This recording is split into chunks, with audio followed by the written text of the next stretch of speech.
Hey guys, before we get into this conversation with Ryan Key, I want to provide a little context beforehand because it could be confusing if you're watching the YouTube video or even listening to the podcast in audio form. So, first, while we were conducting this conversation, Ryan's video was off. So, there's going to be references. So, it might be kind of weird if you're watching the YouTube video because we actually are bringing in his video. It took a while to get and it took a while to put together. So I just want to be clear there. Also, we had the opportunity to do this over Ryan's live Twitch stream. So there may be times where you hear me talking to an audience. And that's really just me referencing the live chat. The people watching in real time at that time. So with all that, I just kind of wanted to provide some context because otherwise it could be confusing, especially, like I said, if you're watching the YouTube video and there's a moment there where we're like, hey, we can't see you, but blah, blah, blah, which it might come off weird because obviously Ryan's video is showing on the YouTube version. But again, I just wanted to provide the context, so let's just go ahead and get into that conversation. So here is Unplugged with Ryan Key of Yellowcard. Glad we finally got to make this happen. I know we tried a little while ago and didn't work out, so I figured stoked. we'd get it straightened out eventually. Yeah, stoked. So yeah, I'm good to go. All right, sweet.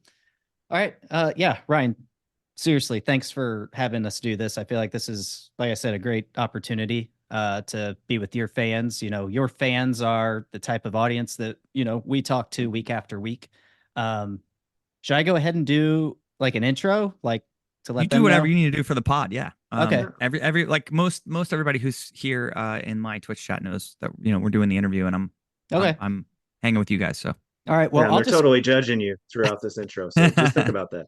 well, I guess I'll end up.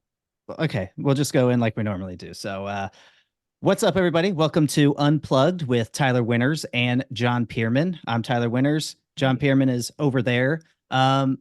To give a little overview of the podcast, we run a podcast called Unplugged, formerly the All Punked Up podcast. I don't know if anybody here has heard of us.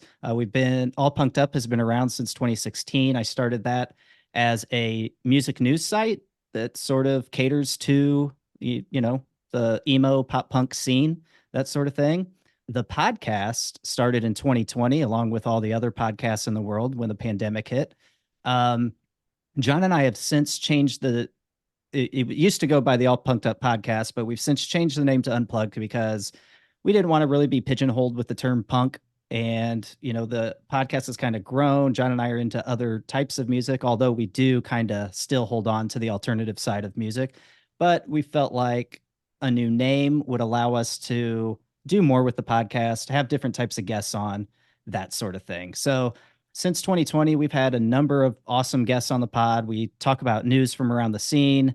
We give our hot takes on questions from Reddit. We interview fans from the scene. That's something new that we're doing. So if this sounds like something that you guys would be interested in, that definitely hit us up. I would say John and I, we kind of let it fly on the podcast. We don't really hold back, like our humor, our sarcasm. Well, I would say that we aren't completely PC at all times. So I will say if you do get offended easily from us joking around, maybe our podcast isn't right for you. So full disclosure, but we do it all in fun. So yeah, but I love it. But I will say if that does sound interesting, we do encourage you guys to go look us up on your favorite podcast platforms. Unplugged with Tyler Winters and John Pierman. I think you can also type in All Punked Up and it'll still come up.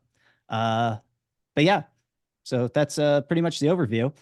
I also do want to say too, just to give a little backstory behind John and I. So John and I, we've been best friends since like second grade. We're 38 years old now. First grade. You always say second grade. It's sorry.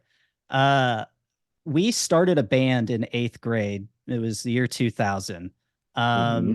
It was after we did a talent show. We were acting like we were performing All the Small Things by Blink-182.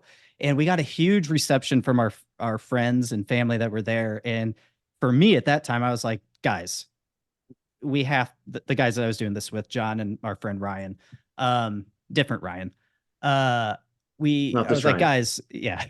guys, we got to start a band. This was so fun. So we decided to start a band. We were a band for about 5 years. 2005 is when we broke up. But funny story, we did get a chance to go meet with Drive-Thru Records. So we are from Springfield, Illinois, the Midwest, and we ended up getting a hold of Richard Rains on AIM, AOL Instant Messenger back in the day. You might want to day. explain what that is. Yeah. Yeah. We pitched him our songs on Pure Volume. He checked them out and he's like, hey, you guys should come down. So we figured out a way to get down there. I, the whole time, am thinking, why would he have these guys from the Midwest come all the way to LA to meet him if we're not going to get signed? So I'm like on cloud nine. John, I don't think you had no, I'm what's called a realist. But we ended up traveling all the way to LA. We met Richard Rains. We stayed with him. We showed him our songs. We walked on his back. Ultimately, we didn't get signed. Nope. So it was a kind of a gut punch at the time. But the band ended shortly after that. And all that to say is ever since that time, even though the band broke up, I've always felt like we've had something to give to the scene, and that's what the All Pumped Up brand is. That's what this podcast is. So we're still giving back to the scene. It's still something we still love into our almost age year of 40. So now to loop Ryan in, our ex guitar player ended up in a band that Ryan would know called Park. Oh, yes. It was also on Lobster Records. So the last iteration of Park, our buddy that played guitar with us, Alex Haycraft, was in that band, and also ended up in the band Just Surrender, who toured with Yellowcard in Japan, I believe. I'm not sure what year that would have been, but did they? Yeah. That's the kind of thing that my well into my 40s brain might not recall. I mean, Park. Of course I remember Park. Yeah, you remember Park. I feel like you guys would have played in Springfield quite a few times. Yeah, I think. Yeah. I was going to ask you, and you already answered my question. If you walked on his back, and yes, and you did. So do you now understand maybe like the dynamic of like going there, like young dudes staying at his house and walking on his back and then not getting signed? It's making sense, Tyler. Yeah, because man, I know a lot of people who went through that process throughout my time in this scene, and most of them didn't get signed. Yeah, so it's clear that all he wanted were little feet on his back, and he got them. So, I mean, how many people were like, "Hey, I'm going to be a chiropractor now," from that. So, hey, one dream dashed and another. John, finding the bright side, dude. You're a glass half full kind of guy, aren't you? Well, that's what the therapist said to do about it. So that's what I'm trying to do. I love it, man. I love it, buddy. So yeah, Ryan, again, thanks for having us on. So we'll go ahead and just get started. But for those of you listening, this is the second time Ryan's been on the podcast. The last time I had to go back and look. Ryan, the last time we had you on was January of 2022. So episode 64, guys, if you want to go back. I would have been like in my parents' office at their house, because my wife and I had just bought our house here in Jacksonville Beach, and we were like in the early days of like ripping out trim and taking floors up for the remodel. Sure. So I had like a makeshift folding table streaming, interview podcast set up for months at my parents' house. Then and not now, Yeah, that's right. I made it in the very, very wee hours, right before it all right before it's cost more in interest than it does in like 4 or 5 times your house. Crazy. Yeah. But anyways, this is not a real estate podcast, is it? That's true. Not yet. But yeah, I remember hanging and doing the pod back in 22. Just kind of, that was an interesting time, because it was like there was still a lot of uncertainty ahead. There was a lot has happened since then. Yes, a lot, and I want to get into that. But for anybody listening, if you want like a backstory of Yellowcard, or of just Ryan before he joined Yellowcard, he took us through like the wild rise of Yellowcard, and then talked about the breakup at the time. I had failed to ask during that time because it was so obvious, at least to me, that the obvious question would be, would you guys ever reunite? But the way you were talking and the backstory behind that breakup, I was like, I think I can tell that there's not going to be a reunion here. So a lot has changed since that time. I do want to talk about the reunion, but I also want to bring up the fact that you're a father now. So that's like the biggest thing and the most Yeah. important thing. So Yeah. what has that been like for you on top of being in Yellowcard, who seems to be bigger than Ever. yeah, Yeah, yeah, ever. we're bigger than we've ever been. It's Yeah, very it's very it's odd. And nuts. we can get into that, but it's very Yeah. very strange. Yeah, being a dad is amazing. I will say I think the biggest thing for me with as it relates to the band is I've never had a sense of, man, I want to get home when I'm traveling or when I'm touring. Right. And it's just the worst now. Um, I every time I have to leave for something, I can't, I hate it. I mean, not that I hate being out doing what I'm doing. I this sense of like I have to get back home as fast as I can has it's a very new feeling for me. Totally get Um, it. but I think that that's a good sign, Yeah, absolutely. that I'm pretty stoked on being a dad. So, we're having so much fun, man. He's been we got really lucky. We definitely have fallen into the classic trick baby trope where you have a kid and it's just so easy and amazing, and then Ah, it like tricks you into having another one. uh-huh. We will not be fooled. We will not be fooled. We're this is our one go at this, but um he's just been amazing, dude. He sleeps through the night. He's like That's awesome. he flew to LA and back the last couple weeks and just was totally fine. He's 4.5 months old. And never went into like any kind of full meltdown mode on the Did you get plane. all True. sorts of compliments from the Knock other on wood. passengers? Like, eat all Well, the compliments up. well, I tell you, being someone who is a almost 2 million miler on Delta Airlines, and All right. so Jesus. it's the misconception that I'm that I can afford to just like fly in first class all the time. That's not a thing. It's just that I get upgraded all the time because I fly Sure. so much.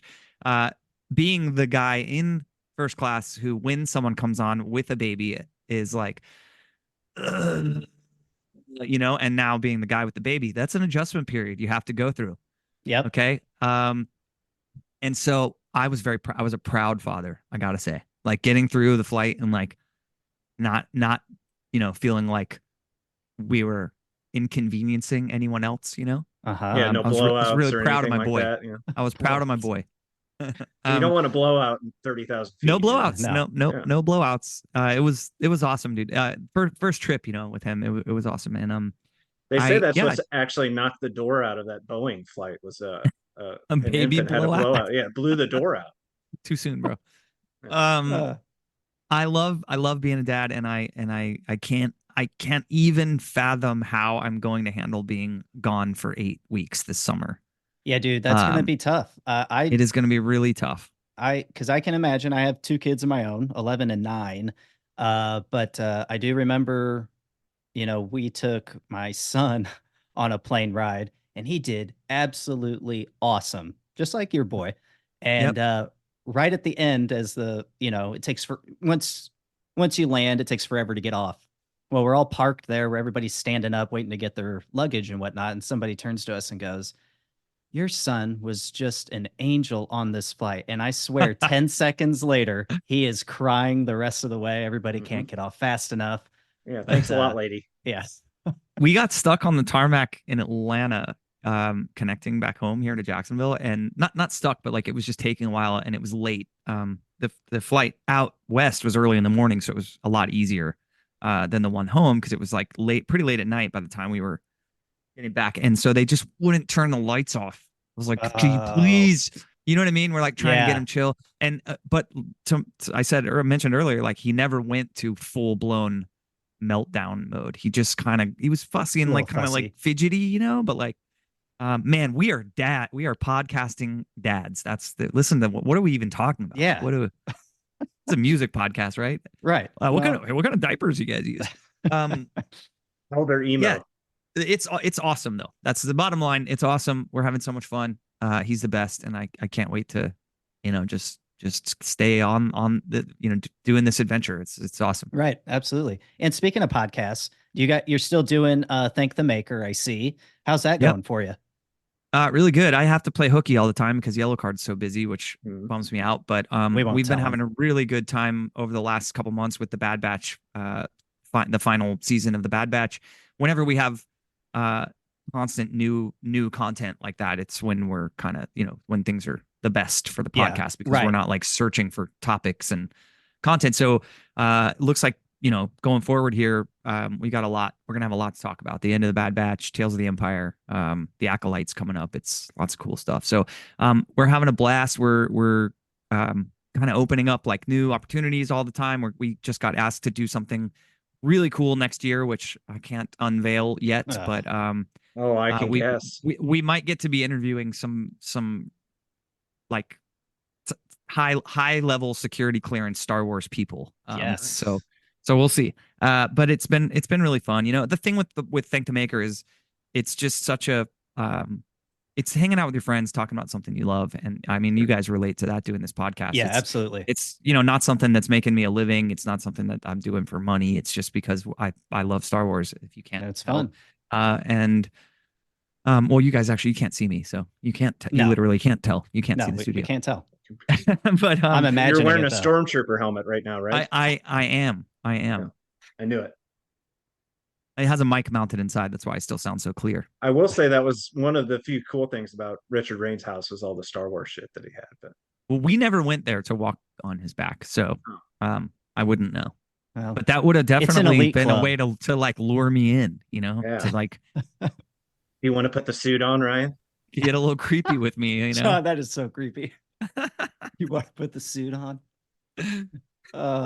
It puts on the stormtrooper armor. He did kept waving his hand in front of my face.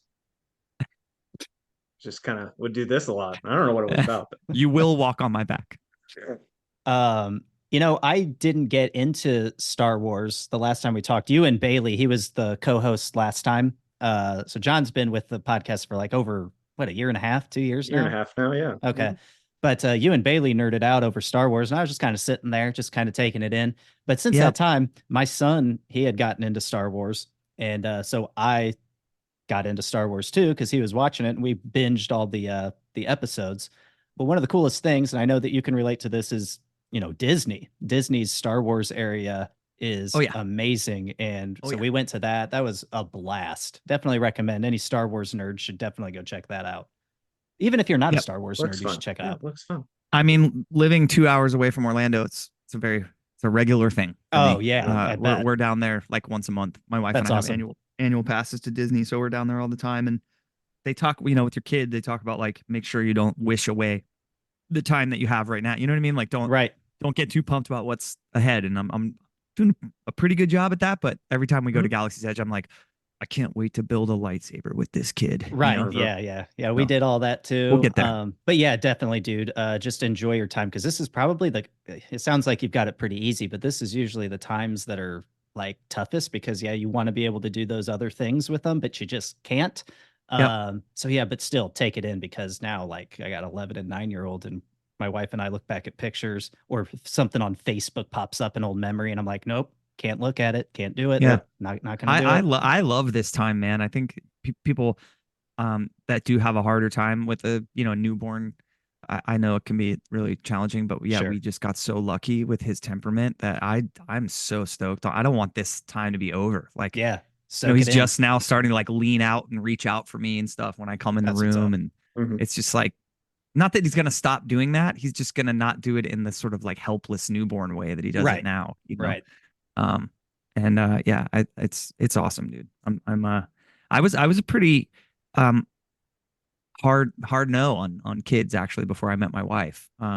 So what changed? I was just getting older, and I just felt like I kind of was, I didn't think I was going to meet my wife. I was kind of starting to resign to the idea that I was just kind of going to do it on my own, and I was good with that. And then what changed was meeting my wife. Honestly, I was it was like she was the person that made sense to me to want to start a family with, Suddenly you had a different idea of the future. Absolutely. And so I am so glad, so lucky, so happy that she came into my life and had allowed me to shift my mindset on having kids in the first place. And then, she's just the best partner and teammate with this, it's awesome. That's awesome. So, Ryan, let's go ahead and just jump into this reunion, because like I said, the last time we had you on, there was zero indication that there was going to be a reunion. even possible. Like But the I knew the whole possibility. time. Did you know the whole Ah, time? Yeah, Did you know back then? I knew while I was talking to you that we were playing Riot Fest at least. Well, That's all I knew. for fuck's sake. So if I would have asked then, would you have you No, wouldn't have no, no, divulged. You couldn't have. no. Okay. I Well, couldn't. shit. All right. So walk me through this then, because you guys didn't have like the cleanest breakup. Maybe it wasn't like terrible, but there was a Wasn't lot great. of kind of infighting and whatnot, if I remember correctly. is I it mean, behind the Um, music worthy? it wasn't like fighting. It was just like complete. I don't know what the right word is. It was just like a disconnect. Like okay, it's just like everyone's unplugged from the gotcha. band, from each other. Um, Like the we were podcast? we were we were just exhausted, like the podcast. Listen to Yeah. Unplugged. Yes. Um, yeah, we were just exhausted, dude. We were getting very, very clear diminishing returns on what we were putting in, and we were putting Mm. a lot in. We were touring so hard in like 20. So when we came back from our first sort of 2.5 year long, almost 3 year long break, it was great. We put the record out on Hopeless in 2011. People were so excited. The second record on Hopeless really picked up steam, and we did a really great sold out House of Blues tour in 2012. And then it was like an immediate kind of downturn after that. We felt it like slowing down rapidly, and What was slowing down? Was it the like hype or people's the hype. Yeah, the hype. okay. Sure, that's a good word for it. Yeah, people's excitement about what we were doing, about new music, about touring, any of it. But also thrown into trying to stay relevant and keep creating. And in today's climate, even 10 years ago, creating content constantly, and release schedules being closer and closer together, and all the things that are happening in music now. Throw in with that the some of the stuff that was going on in our personal lives, which was really intense, like hospital stays and cancer and deaths in the family. It was all happening sort of all at one time, right after Southern Air, during and Mhm. after. And that really shifted like our musical sort of direction. I think you go back and listen to Lift a Sail, which was the next record after Southern Air, there's a full 90-degree or 180-degree or whatever turn away from I think what people expect to hear from Yellowcard. And that was fully influenced by what was happening in our personal lives. And writing like this hopeful, uplifting Ocean Avenue esque summer album again, like Southern Air was. And I love that about that record. I think we really captured some of that original energy and sound of the band with Southern Air, but it just would have not. It would have been completely phoned in, completely like Yeah. we were not in a place mentally to write, something that sounded like the Ocean Avenue, from Yellowcard, right? Not authentic at that time. So we wrote Genuine. this pretty heavy, and I don't mean like heavy music. I mean heavy as far as the weight of like the lyric and the melody and everything. And the songs were all this, kind of mid-tempo 90s alternative, which is, at my core, that's my rock and roll much more than punk or pop punk music is, anyways. Sure. But it didn't really resonate with fans as much as it resonated with us. And I don't think we all as a band were on the same page about making a record like that.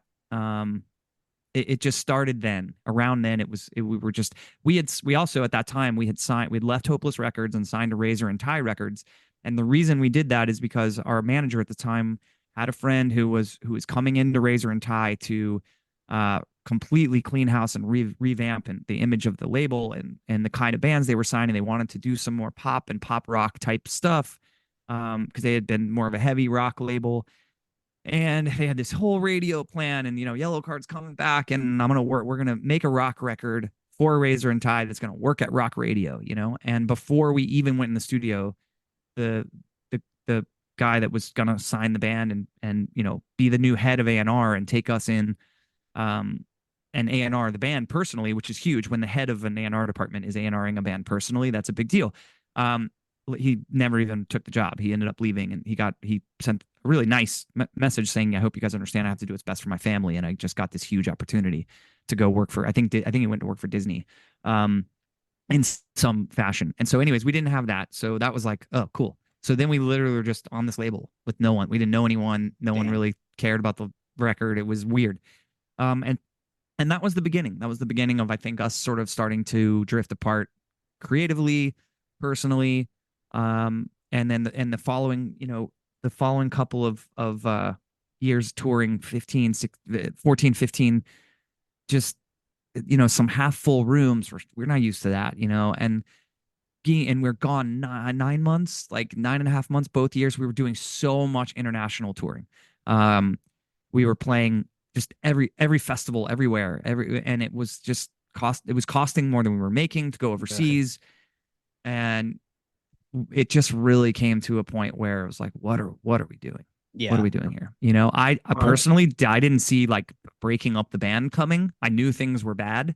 Um, but a couple of the other guys in the band were really ready to step away and kind of let me know that that was the direction they were going to take, no matter what kind of thing. And so it took me some time to sort of come around and realize that that really was what was best for us at that time. I think I had a lot of kind of pride in like saying, well, we're just quitting and giving up. And really it was time though, and so they were making the right call. It's like, because I think, we put out this kind of image and message that it was like this unified front, that we all agreed on this thing. And when I talk Yeah. about it now, to go back and say, well, the reality was I wasn't really on board at the beginning. It's not to say that I'm like upset with the other guys for making the decision without me. It's more to say I am stoked that I was able to come to a place of acceptance, because I think they were right in what they wanted to do in the end. Um, and at that time, yeah, it was over, dude. I mean, I never, ever, ever thought that we would do anything again. I mean, I was hustling from 2017 until Riot Fest 2022, making my own way. And I thought, I mean, there were times where I thought I was going to get out of music because it just was so hard to sustain anything that wasn't Yellowcard. What were you considering doing at that time? I Like don't just know. picking up a I didn't have job at some I like didn't have a corporate. plan. I Okay. mean, I didn't have a plan for like what I would go do. It was just this kind of lingering fear in my mind that I would have to make that call or figure something out. Yeah. Um, and so the fact that we are doing what we're doing now, um, you know, loads of stuff I can't tell you guys about even now. It's just, uh, it is so wild to me that we recovered in the way that we did. And I owe that all to our team, our manager, Kristen Harris, who started managing the band for the air quotes final tour, because at the time that was it, and we Uh-huh. were without a manager late 2015 going into the planning of that tour.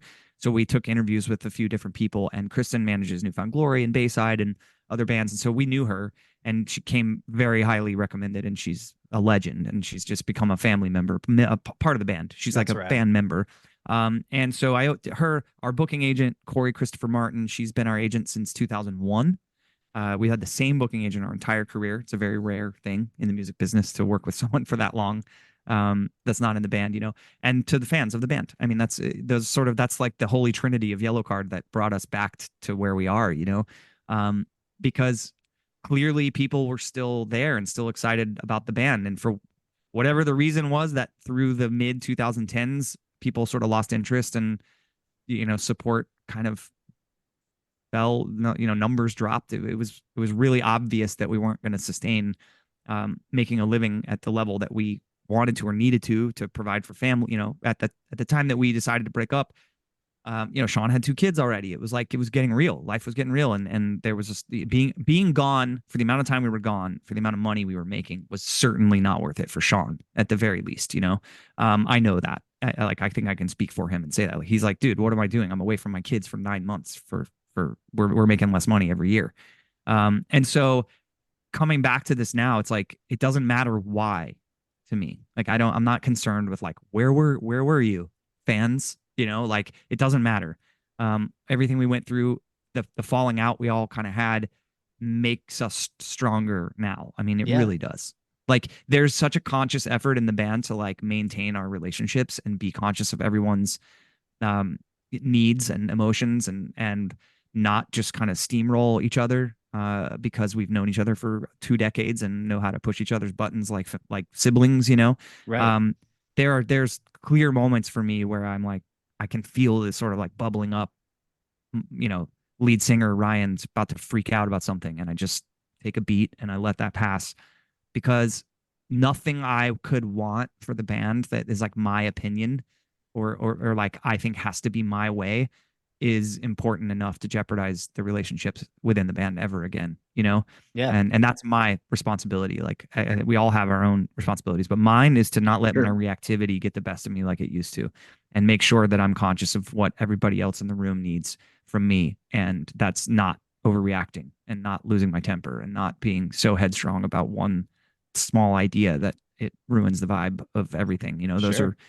those are traits I've had in the past, and I recognize them, and I work on it every day. So I can't believe it, dude. I mean, we mentioned it a little bit ago. We're bigger than we've ever been. Yeah, I mean, last summer we were close to 200,000 tickets sold over the course of the year last year. And we've never ever seen numbers like that in our whole career. Even when Ocean Avenue was, really crushing it at top 40 radio, which is still, I mean, top 40 radio is king, really. I mean, even with absolutely. streaming, it's still a big deal to have a single there. So back in 2004, it was the only deal, and this tour was bigger, in some cities by 6, 7 times than what we did back And then. let's not forget, MTV was still showing music Yeah, videos. You 100%, said 100%. TRL and all that, so And that and so definitely helped. yeah, and what's wild is we not only do we not have like some kind of buzzy single right now, we don't have any of that either. We don't have Yeah. anything like Why do you it. think that is that there's so much buzz? Is it just because like maybe we so the hype dwindled down? Do you think maybe it's a thing where, and maybe it happens with other bands too, you just kind of take them for granted for a while, then they leave and you're like, oh shit, we don't have them anymore. And then they come back and then you realize, I don't know, like maybe we just took them for granted. So now that they're back, we're going to hold on to this and we're going to, Mhm. really go all out. I don't know. We don't know either. I hope that last part of what you said is true, and I hope people. It's I look. We are not blind to the fact that last year was also this celebrating 20 years of Ocean Avenue. Hmm. There's a lot of hype around that, and anniversaries are huge in this scene of music. Yeah. So we have a lot of work to do to maintain this level of success in a way that, doesn't rely on Ocean Avenue because it's going to burn out. You can't, I mean, it's over. The anniversary has passed. So Yeah. um, the decisions we're making right now are, like we're doing a support tour this summer because we don't want to, if Third Eye Blind, which by the way, we're going on tour with Third Eye Blind, which is surreal to me because Yeah. that's one of my I definitely wanted to bring that up. all-time favorite bands. When they approached us about doing the tour, it was really just an amazing opportunity because we weren't going to tour. I mean, we wouldn't have headlined to back to back. One of the things I think we felt prey to back in the mid 2010s was we were touring so much just to maintain some level of income that we were oversaturating and we were playing too many shows, touring too heavily. Makes sense. And when the level of success that we're seeing now is so amazing because it allows us to make more informed decisions that aren't just chasing money, and like trying to maintain this like standard of living for our families and stuff like that. Like I mentioned, it's like we did so well last year. We're so grateful for that because we can kind of step back and say, well, let's not just tour to tour. Let's do Yeah. things that make sense to sustain this level we're at. So when Third Eye Blind came in and offered us a support tour, it was like, dude, this is amazing because it's not oversaturating with our fan base. It allows us to still go out and have a really successful year, Yeah. and play these huge venues in front of people that wouldn't probably normally come see our band play. We're speaking of Lift to Sail and those kind of records, the later records we made, because we're going out with like one of the most iconic 90s pop rock bands that, alternative bands of all time, we're gonna lean into that and play a lot of music from our more sort of alternative leaning records and songs too. So we're pumped on that because I think after this, I mean, this literally might be the last time we ever get to do something like that because if we go back to headlining, the year after that, if we're lucky enough to still be touring, we would obviously go back to playing like a just full blown Yellowcard banger set for fans who are coming to see Yellowcard. So we get to have a little creative fun with the set list this summer, not oversaturate the fan base, um and I think it will set us up for success, in the following year. But I don't, as far as what brought everybody out last year, there's a million things that I think most people say all the same, you know, uh it's not a million, it's literally like five, but everyone says the same five things. It's, well, people have more money now to spend on tickets and stuff because they're older. People are bringing their kids to the shows. The nostalgia of it, like you mentioned, Tyler. But I just that when I'm asked this question, none of that computes to what actually happened. Like, yeah, sure, okay. Like if we were just selling out those House of Blues shows again, fully, every one of them was just like boom, gone. I'd be like, wow, check it out. Everyone's coming back to see the band again. But Right. you're talking about like I use San Diego as one of the best examples of the tour last year because the House of Blues in San Diego is one of the smallest House of Blues in the country. And in 2015, I'm pretty sure we didn't sell that venue out. And I don't even know if we played it on the final tour. Uh, someone in the Twitch chat right now might be able to tell me, but I can't remember if we played there. But in 2015, we didn't sell out the like 1,600 capacity House of Blues in San Diego. Last summer we played the outdoor stage at Petco Park and we sold 8,000 tickets. So like, is every single person that used to come in San Diego bringing 6 kids with them? No, Right. they're not. Like that doesn't. So it's like the metrics that people try to throw out don't necessarily make sense, even though they do make sense. It's like Yeah. it was just too much. The multiples were too high. We were blown away, dude. The tour You was like could 96% sold out in amphitheaters. We never even played amphitheaters back, like I mentioned, back in the day. Uh, when Ocean Avenue was absolutely crushing, we did do some. Like we played at Mesa Amphitheater in Arizona once, I think. I'm sure there were a couple of others, but other than being on Warp Tour, we never headlined any of the amphitheater venues really back then. And this summer was all amphitheaters and out, like indoor arenas and stuff. That's It was rad, man. surreal, man. It was surreal. Also, the other factor too that everybody says too, coming out of the pandemic, we had like 2 years of no concerts or Yep. anything of the sort. So it's like people just opened their wallets and, you know, fed Ticketmaster and came out to the Yes. shows.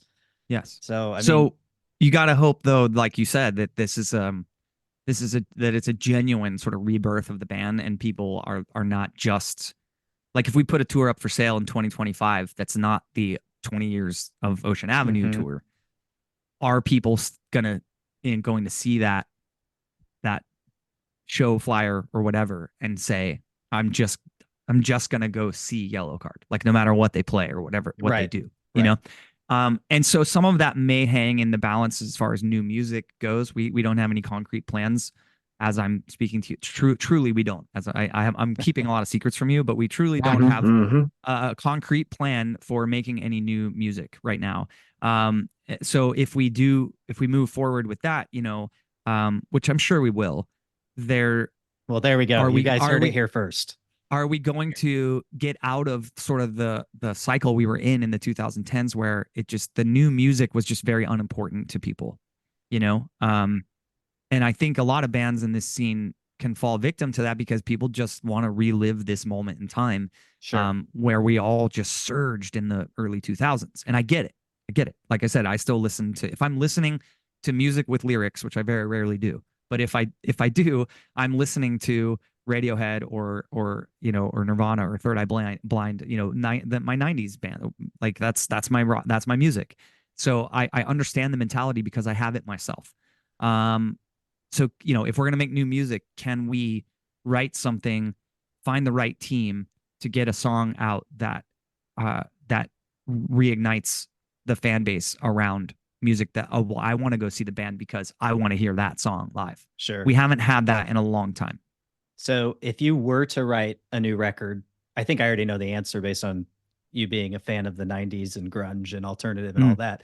How would you want that new record to sound? Would you want to lean more towards Ocean Avenue Lights and sounds or the more later albums? I would want to immerse myself in making a record that fans would be excited about. Okay. That, Good answer. I'm here in Yellowcard now in a place that I never thought I would be again, to try and sustain this for as long as we possibly can. The minute we feel this thing backsliding again, we're going to make an exit strategy. We're not going to go through these peaks and valleys again. Sure. So as long as we have to ride the wave that we're on right now, I want to make music that is going to keep people excited about the band. I've gotten to write and record so much music that was just for me.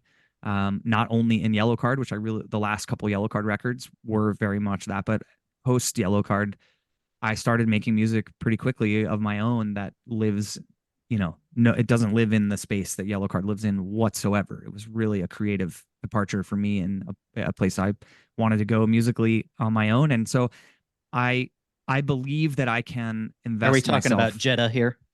Jetta or the William Ryan Key releases I put Okay. in the three Yeah, yeah. EPs that I released.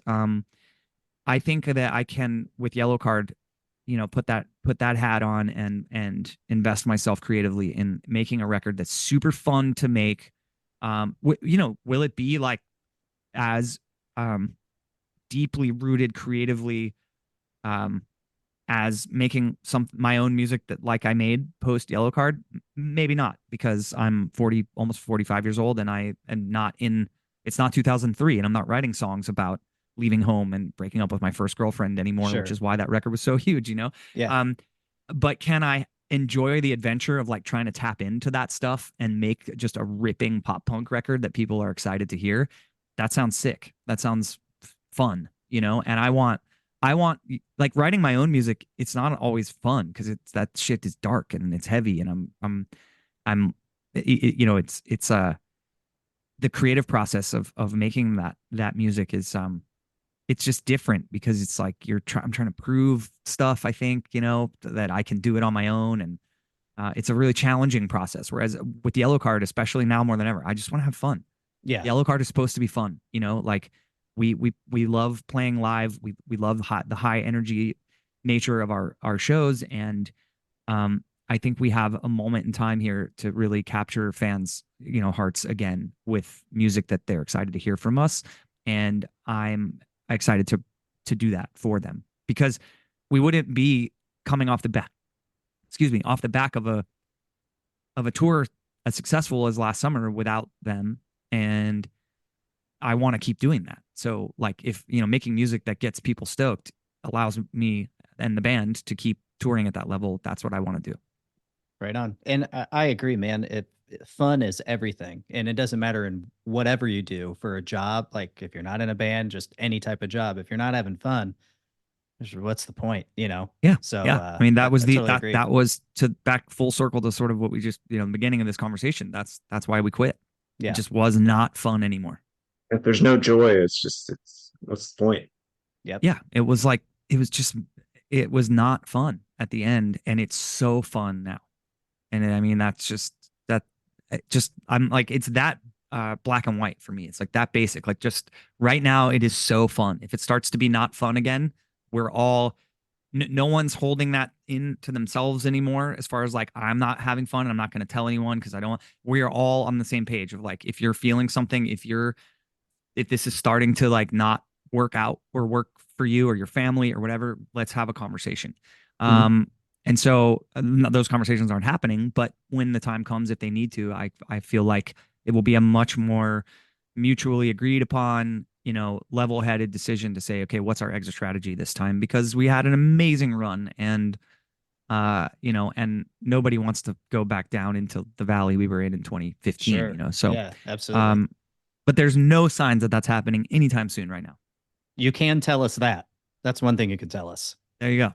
All right. Mhm. So one thing that's probably been fun for you, especially when it comes to music, is you've been able to reimagine some of those old Yellow Card, well, and newer Yellow Card songs with your recent album with I've never heard of them, and I hope you could shed a little light on them. But I will. with the I will. duo, maybe Hammock, Yep. um, that new album full of reimagined Yellow Card songs, it's great, and it sounds a Mhm. lot like your work with Jetta, which is more like ambient movie Mhm. score feel type music. And Mhm. we talked about that the last time you were on the pod. It kind of has that feel to it, except now you get some lyrics with it. It's Yellow Card. So who is Hammock, and how did this collaboration go down? Did you reach out to them? Like what happened? Because I, for one, really do love this album. I love reimagined songs. So Hammock would, I think, classify as post rock. That would be sort Okay. of the genre that they're in. Think like Explosions in the Sky, Okay. Mogwai, those types Uh-huh. of instrumental post rock bands, right? So, because Hammock has a lot of records that are fully ambient, there's no drums, no band feel. It's just really kind of soundscapes, and then they have Mhm. a lot of records where they fully jam in that space, in that post rock space. Um, so I got into Explosions in the Sky back in 2005, six, when Friday Night Lights, the film, came out. Okay. The film starring Billy Bob Thornton. And so I remember why was living in New York at the time. Like I vividly remember watching the film and thinking, what is this music? And I kind of joked a minute ago about if I listened to music with lyrics, which is very rare. I even back then I was very drawn to like, oh, this is sick. Like what? There's no words. It's just this vibe, you know? Yeah. Mhm. And so I looked into it and God, I'm fucking old. Ordered their CD from whatever website I ordered it from. So I ordered The Earth Is Not a Cold Dead Place, which is the second or third, I think third maybe, Explosions record. And I kind of went down the rabbit hole of post rock bands over the next decade or so, and I got into I love Mogwai, they're Scottish post rock band, and several others. But Hammock was brought to me way back in like 2012, or even earlier, probably maybe 2008 or something. Josh Portman, our bassist, had been a huge fan of them, and when he first showed it to me, thinking like, "Oh, you're going to be so into this because you love this kind of music," it just like didn't resonate. I don't know, it didn't stick, or I didn't listen to the right record first, or something. And then on the final tour in 2016 and early 17, Hammock had put out a record called Everything and Nothing, and I got so into it. And then I was like, I get it, I get it. And I Mm. started listening to, all their other records, and the music for me at that time when I was really in a low place, stepping away from the band with not having any idea what the rest of my life was gonna hold professionally and just creatively. I was not doing well mentally, and that music was just exactly what I needed to help me stay focused. It's really brain food, their music. I mean, it's incredible for meditating and just relaxing, taking your mind off of whatever stress and anxiety and things in your life like that. And so fell in love with the band. I was sitting on the balcony in Australia, in Adelaide, listening to the record, and I was having a rough day, and I tweeted something like, I mentioned the band. I tweeted something like, Hammock's really pulling me through, and like screenshotted the record or something, and Mhm. I got a message on Twitter. I don't use X, or I don't use it anymore, but at that time I got a DM from Mark Bird, who's one of the members of Hammock, just saying, thanks for the post, man, thanks for the love or whatever. And we started chatting and found out we both lived in Franklin, Tennessee. Oh shit. um and let's grab coffee when I get home. This is when I when I get home meant like when I'm done with Yellowcard forever, because that was it. Australia was really the end. Australia, Japan was originally the end, and then we added those extra 10 shows in March. But at that time it was like, yeah, I'm about to be home and like really be home. So let's get together. And we did, and we really had a lot in common, and got to be friends, and he helped compose and record some cello for one of the songs on my second EP that I put out on my own, a Okay. song called Downtown Up North. Hmm. Um, and so, we had already kind of worked together in a creative space once before. Um, and God, I don't know how to make this shorter than it is, but during the pandemic, I had an idea to reimagine a bunch of songs, Yellowcard songs. I was streaming and had like Patreon community going, and I was trying to provide content for people. And so I invited a bunch of friends from bands to come in and sing on stuff, and do these reimagined songs, very similar to what the style that you end up hearing them, because you mentioned it kind of does live in like the Jetta, Hmm. Ryan Key space of the way it sounds and the creative direction of it. So I was going to do that, and I thought, I'm going to ask Mark if Hammock would want to do one. I know that doesn't really fit in with Jordan from Newfound Glory, and whoever else coming in and doing this, Yeah. Nick from Pierce the Veil, all the different people I asked, but still could be really cool. So I asked Mark. He was like, yeah, that sounds cool. We'll check it out. What song did you have in mind? I was like, pick one. And so they listened to, I think they just went and listened to the most recent record, which was the final album, the self-titled album. And they picked Empty Street, which is so rad, because also full circle to this whole thing. I wrote that song about, the lyrics of that song are kind of inspired by Friday Night Lights, the show, and Jason Street and his like story, and his injury, and like his life after injury, and like kind of letting his past life go, and all that, whatever. Hmm. So it's cool that Friday Night Lights sort of made their way back into like this post rock experience in a way that, you know, from that moment of going, what is this music? Watching the film. Um, Now what would that be? 15 years prior. But so with everybody else, it was like they had to talk to their managers and their labels and see if there was like, was there going to be a fee that I'd have to pay to have them on the song? And it was just like, no, people were really pumped to do it, but it was taking forever and I wasn't Sure. getting anything recorded.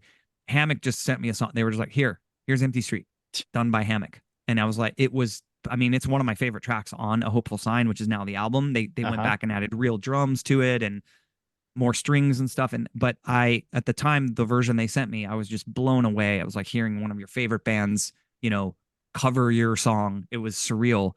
And I thought, well, what if we just do a whole record together? And at the time, it was going to be what a like diluted, weird concept, but it was going to be William Ryan Key and Hammock covering Yellowcard songs. You know, it was like a lot of degrees removed from the original band. But I asked Mark about doing a whole record, and he was like, I mean, maybe an EP. We have to see, you know. I mean, like, obviously they're super busy with their own thing. But through 2021, I did do some more music, just like a piano and a vocal that I sent to them, and we were planning on doing a few songs together. And then Yellowcard picked up, and Riot Fest was happening, and we decided to make Childhood Eyes the newest Yellowcard release. And while we were in pre-production writing for that, I brought the idea to the guys of doing a whole album with Hammock, played them what I had so far. Everyone was like, this is insane. What this music is amazing. Because I mean, Hammock they're amazing. And so I went back to Mark and I said, hey, dude, this is getting real. Like we're signing a record deal. We're going to be, you know, touring again. And how would you guys feel about really kind of leveling this up? If we got a little budget together for it, could we make a real record? And they loved the idea, having a label behind it and all that stuff. So Equal Vision was super cool about supporting the release and getting behind it and helping us out financially a little bit with what the Hammock guys needed for production and mixing and all that kind of stuff. And one of my favorite things about the record is I didn't hear it mixed. Like we didn't make any notes. There was no part of the process was not us saying, what if you like turn this guitar up here, or we made no comments and we weren't going to. It wasn't like because we couldn't. We just said let's do it this way. Let's let them make the record they want to make. And so they sent the record to us mixed and mastered. And like hearing your songs mixed and mastered in that way for the first time, we didn't get any rough mixes, nothing. It was just like, here's the album. And it was surreal, man. I mean, it's like listening to a brand new Hammock album, which as a fan gets me really stoked because I'm first in line when Hammock has a new release coming out. But then I'm just singing on top of it, you know? And I think it breathes crazy new life into the songs. Ocean Avenue becomes this like painful ballad instead of this like, uplifting summer anthem. There's some really deep cuts like Waiting Game and You and Me in One Spotlight on there. Just a really fun process and something that I think we're all really proud of and really honored that we got the chance to work with musicians as talented as Mark and Andrew. For sure. Are there any songs that were recorded that didn't make the cut? Because nope. I mean, no, okay. I it was fun actually. We're doing the podcast here, but I'm also live streaming this on my Twitch channel right now. So I'm going to shamelessly plug myself. If you want to hang with me pretty much daily, I'm live on Twitch. Twitch.tv/William Ryan Key is my channel. But we chose the songs voting in chat on Twitch. Oh, right on. Cool. So I would pick obviously I couldn't just be like, let's throw all however many 100 songs there are, sure, 150 songs, whatever the number is. I would pick like 5 or 6, some really obvious singles mixed in with like deep cuts and just be like, you guys go, which one out of these 5, which ones do you like? Got you. And we narrowed it down, and then I recorded the piano and the vocal live on stream, and sent that off to Mark and Andrew. So the songs were chosen and recorded and very deliberately. That's awesome. The album is great too, just because it's not, it's not a rock record, and it's just one of those nice records that you just could put on in the background, just like Jetta's music. I've done that before. I've actually grown to like this new Spotify playlist called Deep Focus. It's just like ambient noise with an acoustic guitar, and it's just it really does help me focus while I'm working or doing whatever. So I definitely understand where you're coming from when you don't really listen to music with words anymore, but or lyrics. But I just want to say you guys nailed it on this record. Well, thank you, Mark and Andrew nailed it. Really, I mean, I'm stoked on the vocal performances I delivered, but they did everything. I mean, Well, it's like Well, I it's mean, just there are your amazing what they songs too. did. So yeah, Yeah. But we and had already nailed the songs before, you know. sure. yeah, But I also just the want, you know, it's fans just picking out the songs too. I mean, we got to give yeah, them yeah, credit as well. yeah, because I think we did really end up with a killer selection of songs. I think you did too. My favorite song on the record is Transmission Home. Um, I just love, or sorry, not trans. I love Transmission Home, but A Place We Set Afire from the self-titled album. Uh, that song as it doesn't really like stand out to me in the catalog of all Yellowcard songs. But the hammock production of it just when the drums that come in later in the song and the vocal kind of just like ambient vocal melody that they added. And I love how the song kind of ends and then they bring it back in. That's just such a post rock move to have the song sort of come in waves and movements, almost like in an orchestral sense, you know, For sure. like how a symphony is written. I mean, that's a big part of that ambient um, rock music is they'll come way up and then way back down and way up again. And so I love that they just added all that onto the end of the song. Like we're not done yet, and it's just that melody they added. And I don't know, I love it. I could listen to that song, that version of that song, 1,000 times. That's rad. I mean, yeah, it's a great album overall though. So I mean, like you just keep it on and just it's easy to focus while that thing's on. Um, so Ryan, you already told us there's no new music planned right now. So that was one of my questions. well, that's what he said for today. anyway. That's what he said. That is real. That's real. Yeah, sure. Okay. Um, We believe you. we believe you. But There's a difference in having plans and like wanting to do it. Like Sure. I think there's a general consensus that it would be cool if we could find the right way to do it. We just don't want to make music just to make it and it have just disappear into For the sure. So what's it going to take? again, What's know? it going to take for that to happen? Is it just like you guys are going Well, to have to be done I think- touring and then maybe take a month, get together, I think hang out? we have to write the right, you know, song or two to like get it Okay. going where we feel like okay, we're moving in the right direction sonically. Got you. And then you know, we've been so happy during our time at Equal Vision Records, but does it need to be something you know, a little bigger than that to have like the marketing and support, or is Equal Vision going to come in and say we're good, we'll step it up, we'll make it happen for you, you know, whatever you need kind of I mean, it's there's so much up in the air because taking again back to like being away from your family and stuff. I mean, it's different. Yeah. It's different for me now too. Making a record is a long and grueling process, a full length album, and we would have to be away. Like we no matter what. And I guess I just sort of found my way to this point. We don't want to self-produce another album. We self-produced the self-titled album. We self-produced Childhood Eyes. We do not want to do that again. So having the budget and the right producer and all the things you need to make a full-length album, you know, it's got to take us away from home for a month or more. When it's all said and done, it has to be the right thing.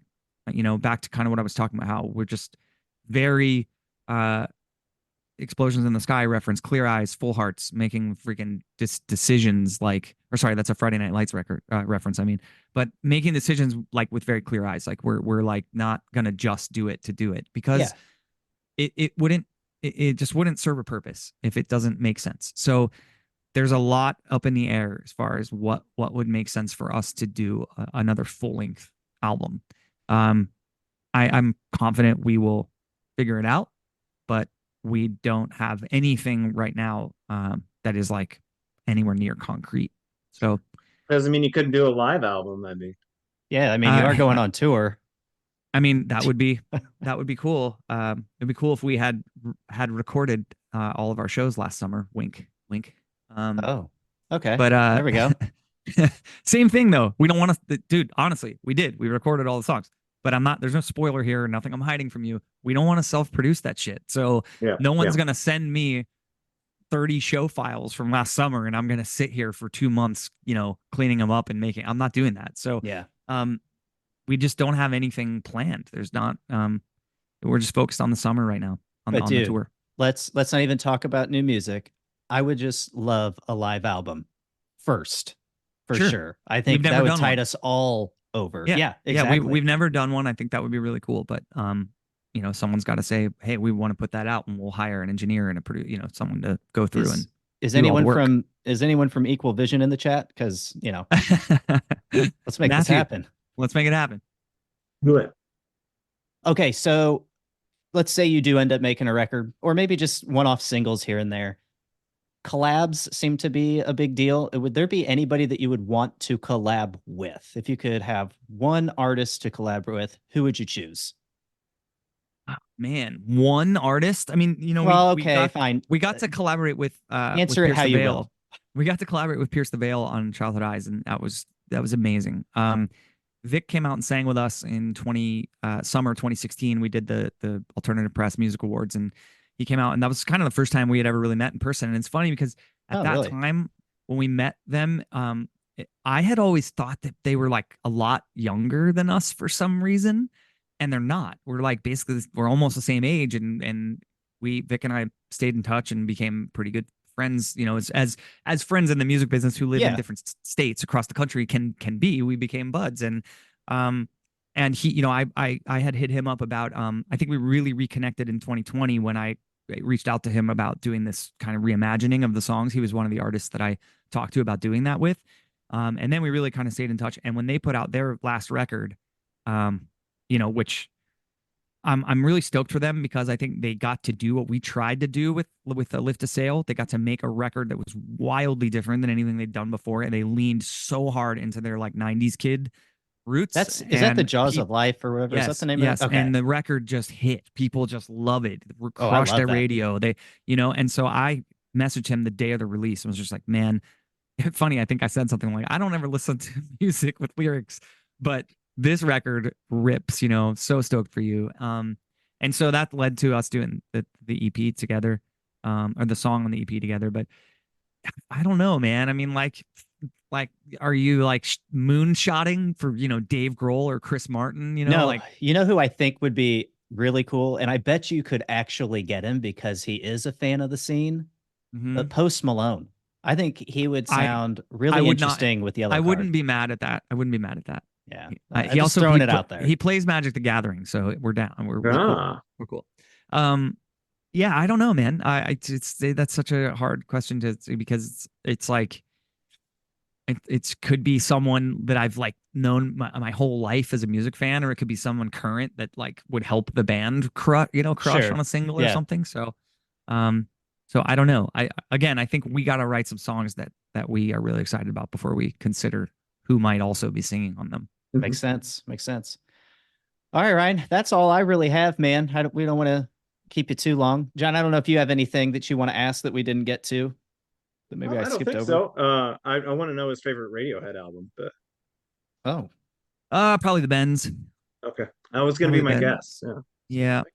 Yeah. I do love all Radiohead. I'm not an old Radiohead or new, I'm not like the Kid A depart like line in the sand. I don't really, Sure, sure. it's all amazing to me. But the songwriting on the Bends is just Yeah. pretty unparalleled. So, yeah. oh, one thing I wanted to ask. You've been have you been blacking out your tattoos or just blacking out your arm Yeah, I in like a covered my sleeve? you guys, Okay. you can't see it. You can't I see it can't because of see the it. I camera. wanted to But see it yes, live, but I've seen the Instagram before, and one dude, super, super sweet. thanks. How long did that take? And I mean, it's gotta hurt, right? I've never had any tattoos, so I don't know. Well, so here's the point of the story. That's people are like asking me about this tattoo. I'm like, well, the moral of this tattoo is don't get tattoos because So you're covering stuff up. my whole left sleeve is gone, Okay, is covered, got it. because it was just like there was no color left in it. It was faded. Like my shoulder was terrible from just all the sun on it. Sure. Now I I've got, coconut oil and sunscreen, and I don't go outside without. It's like I'm taking really good care of this now. Yeah. But yeah, I started to just see the white on black kind of trend in tattooing, Uh-huh. and I thought it was really amazing, and it's the only way to truly cover up your old tattoo is to just cover it Yeah. in black ink. And so I thought, if I'm going to commit to this, I love the style of this, and I found two different artists that are really, really killing it in the space of doing white on black tattooing. And so artist that did the blackout for me. His name is Hoodie, and his Instagram's HOODE215. All he does is black work. That's it. And Oh so it wow. was 2 sessions, top and bottom, full saturation, covered, nothing. Like it was not a multiple sitting process. It's crazy. I thought it was going to take forever and be the worst, like, 10 Yeah. sessions of black work. It's all gone in one sitting. It's crazy. That's Um, one sitting. Holy so I did cow. like 5 hours top, 5 hours bottom, or 4 hours top, 4 hours bottom, something like that. And it sucked, but all tattoos suck. Sure. It's no tattoo is like, no, that one was so fun.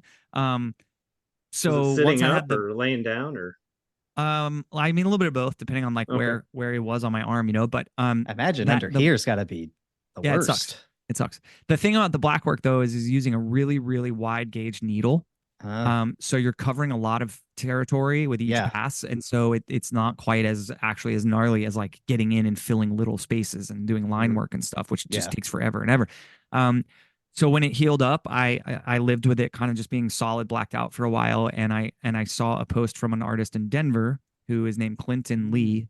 His Instagram is Clinton Lee Tattoos, and he was starting on a white on black sleeve, and he does like floral ornamental, really traditional kind of Yeah. tattooing. And kind of my whole point of doing this was I wanted to just like, if I'm gonna have a tattoo, I didn't want it to be a bunch of random shit anymore. I wanted kind of a work of art that like the artists would be proud of, as like one full piece.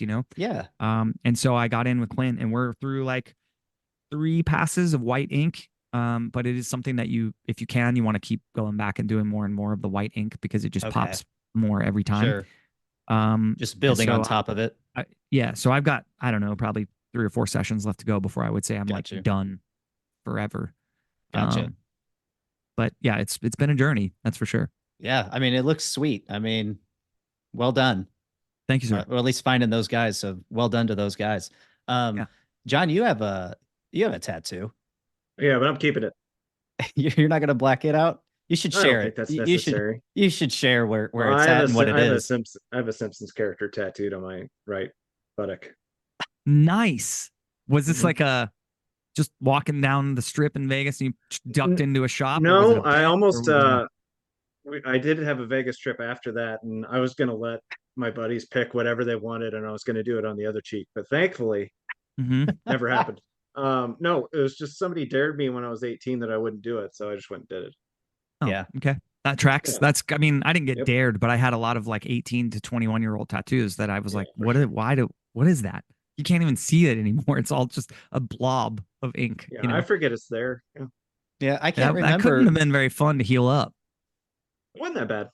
Okay. It's just like 3 or 4 colors. It's pretty simple. I mean, the animation Man, on The Simpsons isn't, too it's true. intense. So When you look at black work and like the black work trend, and you see people who are just doing like bodysuits and shit, I'm Yeah. just like, dude, how do you sit or sleep or mm, to heal any of that? Well, Like, I isn't mean, like MGK doing that to himself right probably. now?